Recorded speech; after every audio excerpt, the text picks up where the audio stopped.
ជ្រុលហួងទៅហើយកែវប្រលឹងប្រឡោមចិត្តអើយកុំចំបែងគេងកាយផ្លូវបងគេងមកធ្វើបងនៅថ្នាំងភ្នំត្រកអង្អែលឲ្យនួនល្អ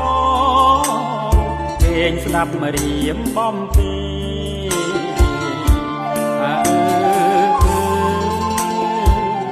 អូនពេញទៅរលឹមពីលទៅអូនកុំព្រួយចាំដល់ពេលយើងបានកូនមួយបើអាយកុំព្រួយសំយើងទៅជួបម៉ែ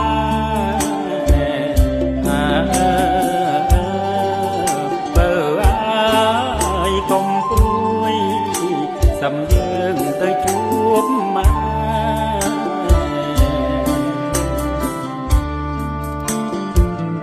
អងៀងមិនអូនកុំភ័យខ្លួនបងជាប្តីណាំខ្នមថាទុកចិត្តបងចោះណាមានស្នេហ៍បងស្នាក់ខ្នមថាមិនចោលអូនទេ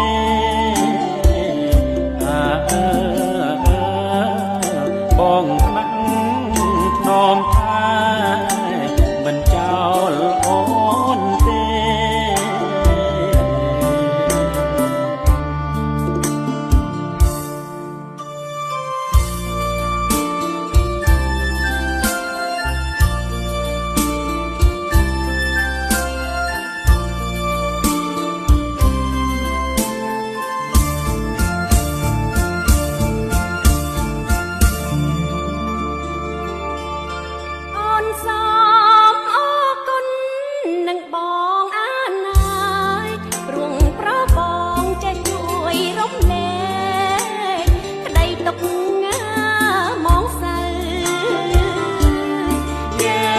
រួមជាគ្នាក្នុងគ្រា